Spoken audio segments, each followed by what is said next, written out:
আপনি কি ফাইন্যান্সে কিছু কিনেছেন? তাহলে সাবধান হয়ে যান। আপনি কিছু নিয়ম জেনে রাখুন, না হলে আপনার অনেক টাকার ক্ষতি হয়ে যেতে পারে।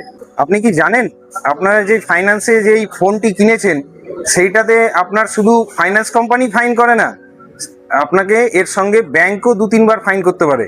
সেই জন্য নিয়মগুলো সঠিকভাবে জেনে রাখুন। সাবধান করে দেওয়াই আমাদের কাজ।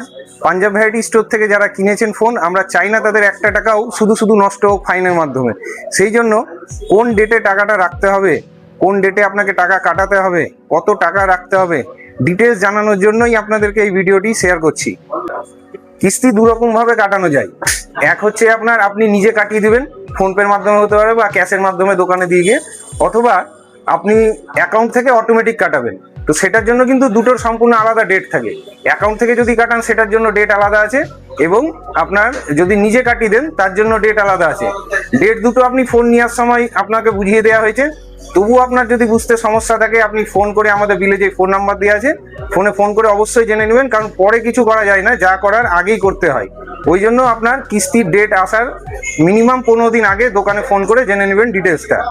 এটা গেল প্রথমে আপনার ডেটটার ব্যাপারে। আর দ্বিতীয় হচ্ছে আপনার কিস্তির অ্যামাউন্ট। আপনার অ্যামাউন্ট যত টাকা কিস্তি কাটবে দোকান থেকে বলে দেওয়া আছে, এবং বিলেও পর্যন্ত লিখে দেওয়া আছে। তার সঙ্গে আপনাকে সবসময় 1000 টাকা বেশি মেনটেন করতে হবে। এটা আরবিআই এর গাইডলাইন। মানে ব্যাংকে আপনার কত টাকা রাখতে হবে, প্রথম হচ্ছে আপনার কিস্তির টাকা, তার সঙ্গে যোগ করবেন 1000 টাকা, দিয়ে টোটাল টাকাটা রাখবেন। যখন কিস্তি কেটে নিল তারপর আপনি 1000 টাকাটা তুলে নিতে পারেন। কিন্তু এটা কিন্তু কোনো ফাইন্যান্স কোম্পানির নিয়ম না বা আমাদের নিয়ম না, এটা কিন্তু ব্যাংকেরই নিয়ম। ব্যাংক যদি আপনি 1000 টাকা বেশি না রাখেন তাহলে কিস্তি কাটতে দেবে না। সেই জন্য টাকাটা অবশ্যই মেনটেন করুন। এই নিয়মগুলো আমরা সমস্ত কিছু একটা একটা করে পয়েন্ট বিলের পিছনে লিখে দিই। আমাদের প্রতিটা বিলের পিছনে হাতে কলমে লেখা থাকে, দেখে নেবেন, এবং সেটা বুঝিয়েও দেওয়া হয়।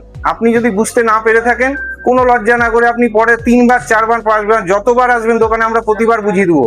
আমাদের দিক থেকে কোনো সমস্যা নাই। আমরা চাই না, আবারও বলছি, আমরা চাই না কোনো কাস্টমারের একটা টাকাও শুধু নষ্ট হোক। তো আপনার টাকা খুব মূল্যবান, খুব কষ্ট করে রোজগার করতে হয়। শুধু কোনো কোম্পানিকে, কোনো ফাইন্যান্স কোম্পানিকে বা ব্যাংককে আপনি নিজের টাকা ফাইনে নষ্ট করবেন না। সেই জন্যই আমাদের ভিডিওটা ভালো মতন দেখুন এবং দোকানে এসেও যোগাযোগ করুন। আপনাকে আমরা বারবার বুঝিয়ে দেবো, কোনো সমস্যা নেই। ধন্যবাদ, থ্যাংক ইউ।